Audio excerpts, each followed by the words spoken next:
TLC isn't even pretending anymore.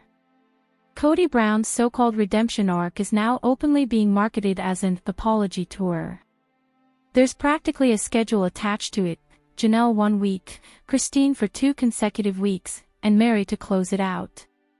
4 weeks of Kody apologizing, on camera, on cue, and on brand.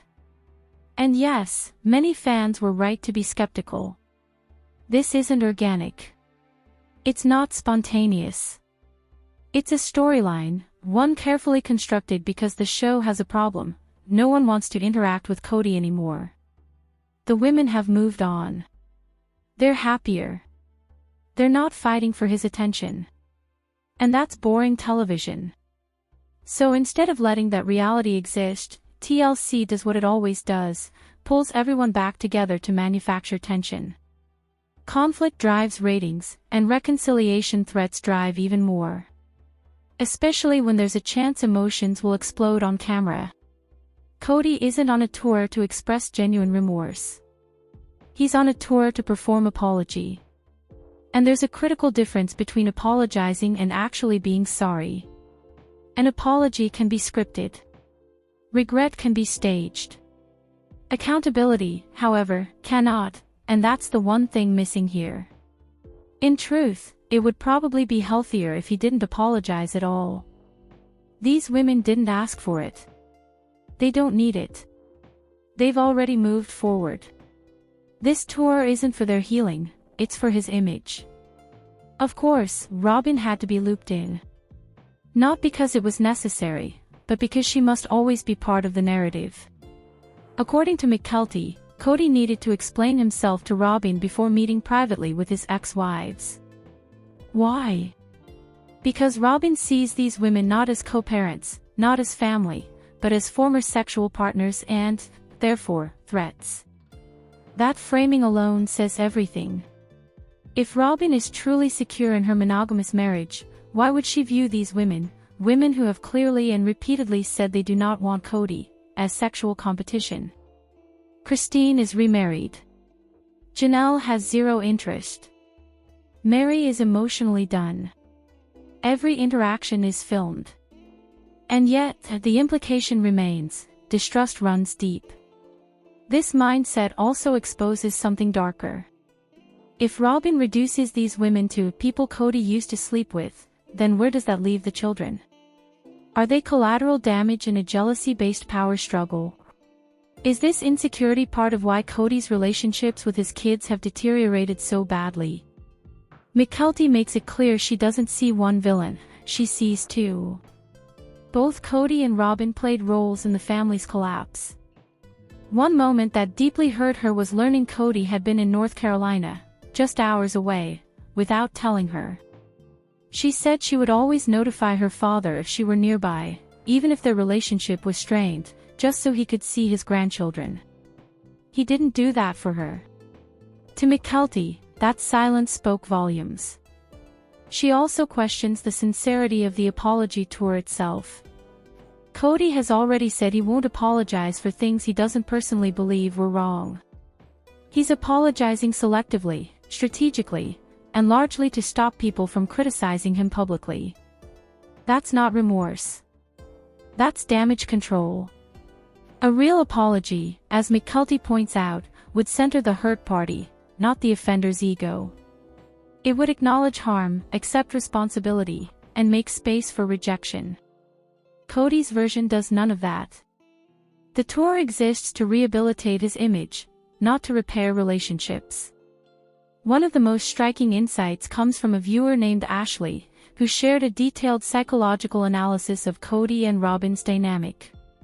She describes them as two different types of narcissists feeding into each other, one overt, one covert. Kody craves attention, admiration, and status. Robyn craves control, validation, and martyrdom. Together, they create chaos, not accidentally, but habitually. Their relationship isn't built on trust.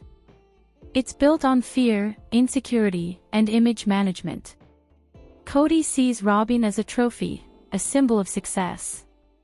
Robyn sees Kody as a means to maintain her version of success.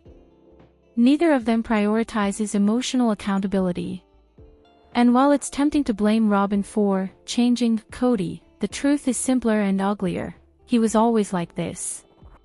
The rage, the control issues, the emotional cruelty, they existed long before Robin entered the picture. The show didn't create these traits. It exposed them. So what is the apology tour really about? It's not healing. It's not closure. It's not accountability. It's about stirring drama, reclaiming narrative control, and keeping the spotlight firmly on Kody Brown. And in the end, that's exactly why it feels so hollow. TLC has officially turned Kody Brown's latest storyline into what can only be described as an apology tour. And no, that's not sarcasm, this is how the network is openly framing it. There's practically a roadmap laid out for viewers, 1 week focused on Janelle, 2 weeks centered on Christine, and a final stop with Mary. 4 straight weeks of Kody sitting down, one-on-one, offering carefully packaged apologies. This alone tells us everything we need to know. Many viewers suspected from the beginning that this wasn't organic, and they were right. This is not a spontaneous emotional reckoning. It's a manufactured storyline, created because the show is facing a serious problem. No one in the family wants anything to do with Kody anymore. The former wives are no longer fighting over him. They're no longer competing for attention. They've moved on, built independent lives, and, most importantly, they're happier without him. While that may be healthy in real life, it's a nightmare for reality television. Conflict fuels ratings. Peace does not. So instead of allowing the narrative to shift toward women thriving post-divorce, TLC pulls everyone back into Kody's orbit. The goal isn't healing, it's friction. The network wants uncomfortable conversations, emotional reactions, and unresolved tension. An apology tour creates the perfect excuse to force interaction where none naturally exists. But here's the critical distinction: apologizing is not the same as being sorry. An apology can be scripted. It can be strategic. It can be delivered without accountability or change. And that's exactly what this feels like, a performance designed to soften Kody's image, not repair the damage he caused. In fact, the most telling question is this: why now? Why apologize after the women have already moved on? Why revisit pain that no one asked to reopen? The uncomfortable truth is that these apologies are not for the women. They are for Kody, and for the show. They exist to reinsert him into the center of the narrative and to reframe him as a misunderstood man seeking redemption, rather than a husband and father avoiding accountability. And as this tour unfolds, it becomes increasingly clear that what's being sold as closure may actually be something else entirely: image rehabilitation, emotional manipulation, and ratings-driven chaos. When Kody Brown sits down with Janelle, the moment feels heavier than the others. Not because the apology is more sincere, but because Janelle is emotionally exposed. She is grieving. And grief changes everything. Kody senses it. His words are softer with her, more reflective. He admits that one of the cruelest things he ever said was that he didn't love her. That single sentence lands hard. Janelle visibly reacts, clinging to it as proof that love once existed. For a brief moment, hope flickers, not loudly, but dangerously. This is how emotional manipulation works. Not through grand gestures, but through just enough validation. What makes this moment unsettling is what goes unsaid. Kody does not acknowledge the years of neglect. He does not take responsibility for the way Janelle's children were sidelined, dismissed, or emotionally harmed. He doesn't address financial strain, abandonment, or broken trust. Instead, he narrows the narrative to one emotional confession, something she wants to hear. And it works. Viewers expecting Janelle to challenge him, to defend her children, or to demand accountability are left frustrated. But that reaction ignores a crucial truth: grief drains strength. Confrontation requires energy, clarity, and emotional reserve. things Janelle simply doesn't have right now. For someone in mourning, peace can feel more important than truth. This is where the danger lies. Janelle admits she briefly considered reconciliation. Not because she believes Kody has changed, but because the apology stirred unresolved feelings. And that, almost, matters. Not because she will go back, but because it reveals how vulnerable she still is to his influence. TLC leans into this ambiguity, teasing the possibility of reunion to keep viewers hooked. But the reality behind the edit tells a different story.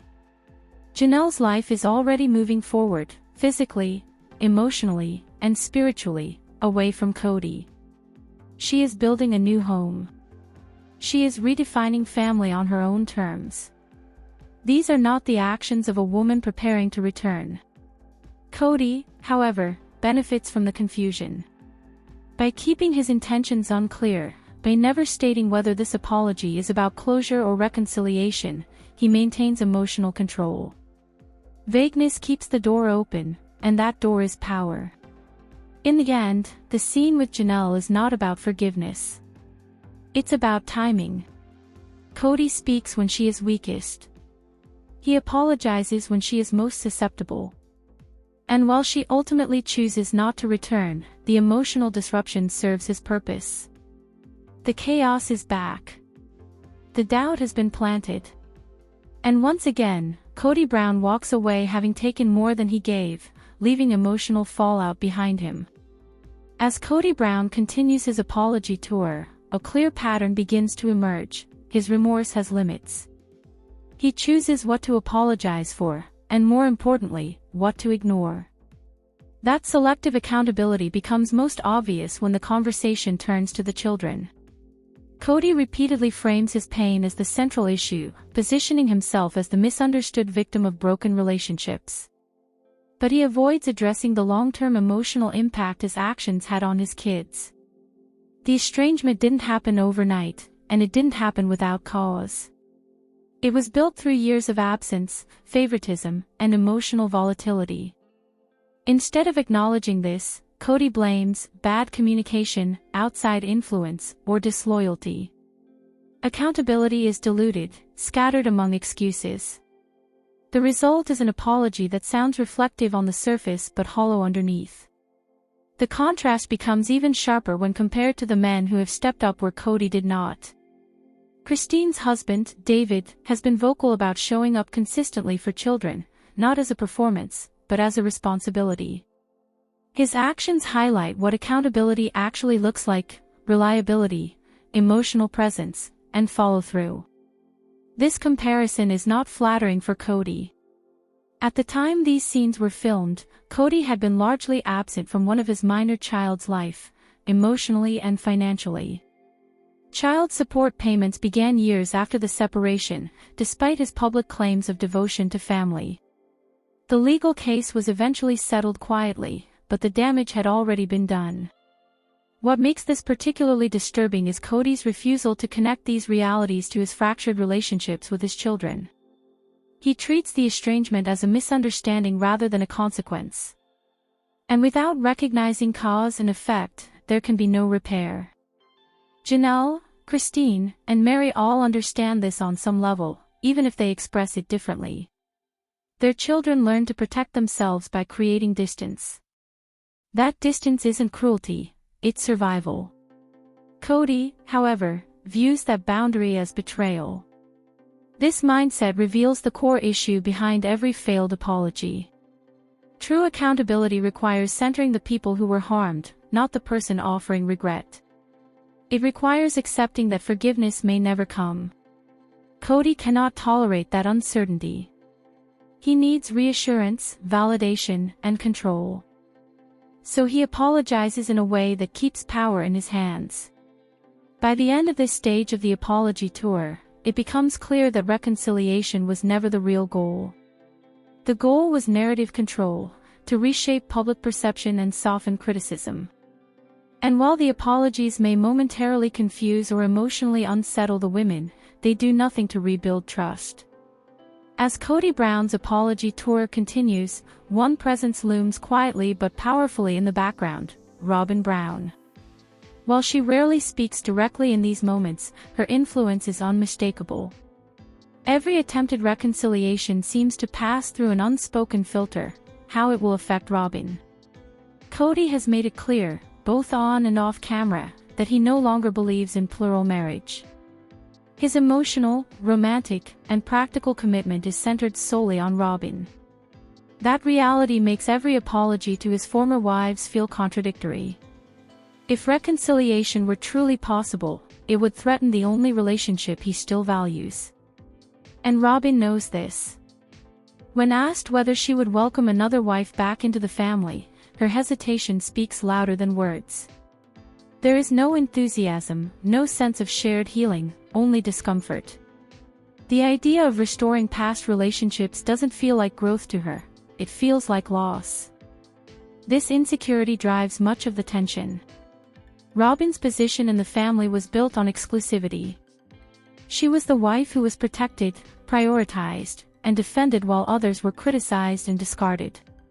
Any attempt by Kody to re-engage emotionally with Janelle, Meri, or Christine risks destabilizing that hierarchy. So the apologies remain carefully limited, emotional enough to seem sincere, but never deep enough to change the structure. Meanwhile, the women who left polygamy have rebuilt their lives outside of it. Meri, in particular, has formed a strong support system of women who understand the unique trauma of plural marriage. Many of them left similar environments and now actively help others do the same. This network has given Meri clarity, strength, and perspective she never had while trapped inside the system. Ironically, this growth happened only after she was pushed out. That's why Robyn's continued attachment to the church feels increasingly out of place. While she claims spiritual loyalty, the church itself distanced from the family long ago, especially after the show exposed internal dysfunction. Leaders reportedly warned Kody that the series would destroy his family and damage the church's image. They were right. Yet Robyn clings to the idea of religious identity without accountability. Faith becomes a shield rather than a guide. And Kody enables this, using belief as justification while ignoring responsibility. By this stage, it's clear that Robyn's fear isn't about polygamy, it's about losing control. Control over Kody's attention. Control over the narrative. Control over being the chosen wife. And as long as that fear exists, no apology will ever be allowed to turn into true reconciliation. By the end of the season, it becomes painfully clear that Kody Brown's apology tour was never about healing. It was about image management. What began as emotional conversations filled with regret quickly collapsed into familiar chaos, blame shifting, and revisionist history. Despite multiple apologies, not a single relationship is meaningfully repaired. Janelle does not return. Meri does not reconcile. Christine remains firm in her boundaries. And the children, those most affected, receive no genuine accountability at all. Instead, Kody reverts to old patterns. He once again accuses Meri of betrayal, rehashing an alleged affair for the 1000th time. He tells friends exaggerated and misleading stories about Janelle, suggesting financial manipulation where none existed.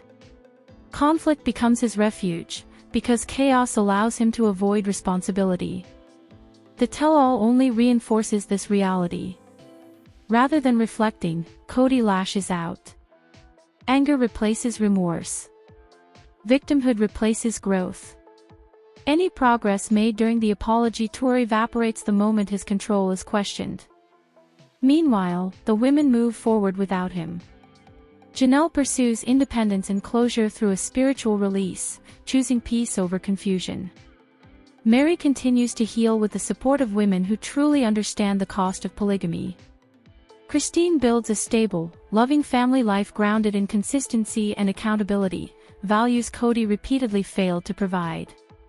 One moment, however, stands out above the rest: the confrontation between Kody and David. Unlike others, David refuses to accept empty words. He challenges Kody directly about his lack of presence, his failure to provide, and his unwillingness to show up for his children. It is uncomfortable, tense, and long overdue. Most importantly, someone finally speaks up for Truly. For years, Truly was the quiet casualty of adult decisions, abandoned emotionally, neglected financially, and left to absorb the fallout of broken promises. While Kody claims he is working on relationships, the reality tells a different story. Accountability does not begin with words, it begins with action. And for Truly, those actions came far too late. This is why the apologies failed. Not because forgiveness was impossible, but because sincerity was absent. Real remorse requires humility. It requires accepting consequences.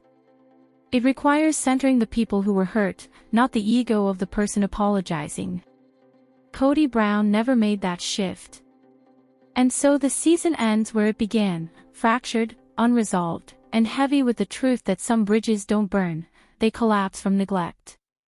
No relationships were healed. No lessons were learned. And the apology, in the end, changed nothing. As the dust settles from the so-called apology tour, one thing becomes clear: the real lesson was never learned by Kody. While the cameras captured staged remorse and dramatic confrontations, the underlying problems, control, insecurity, and manipulation, remained untouched.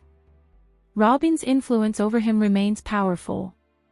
Despite the public performance of accountability, Kody still measures his actions through her approval.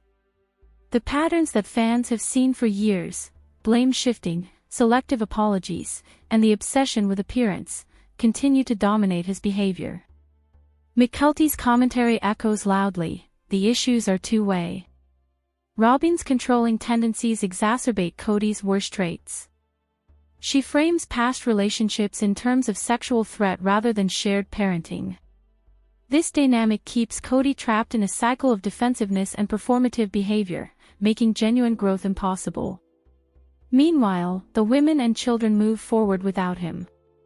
Christine, Mary, and Janelle establish boundaries that Kody consistently violates. The children, particularly Truly, navigate the difficult reality of having a father who publicly apologizes yet privately remains emotionally absent. The irony is that the apology tour could have been an opportunity for healing. A true apology might have included acknowledging specific ways his actions caused pain, accepting full responsibility without excuses, demonstrating change through concrete actions over time. TLC is no longer even acting. There is nearly a schedule tied to Kody Brown's purported redemption arc, which is now being openly promoted as a apology tour: Janelle for 1 week, Christine for 2 weeks in a row, and Mary to wrap it up. Kody apologized on camera, on cue, and on brand for 4 weeks. Indeed, a lot of supporters had good reason to be dubious. It's not organic. It's not impulsive. Because the program has a problem, no one wants to contact with Kody anymore. It has a well-crafted plot. The women have moved on. They are more content. They aren't vying for his interest. And that's just dull TV. Therefore, TLC does what it always does: pulls everyone back together to create tension, instead of allowing that truth to remain. Ratings are driven by conflict and much more by threats to reconciliation. Particularly when there's a possibility that feelings will erupt on camera. Kody isn't touring to show sincere regret. He is performing an apology tour. Furthermore, there is a crucial distinction between saying you're sorry and truly feeling sorry. It is possible to script an apology. It is possible to stage regret. But accountability cannot, and that's the one thing that's lacking in this situation. Actually, it would probably be better if he didn't apologize at all. It wasn't requested by these women. They are not in need of it.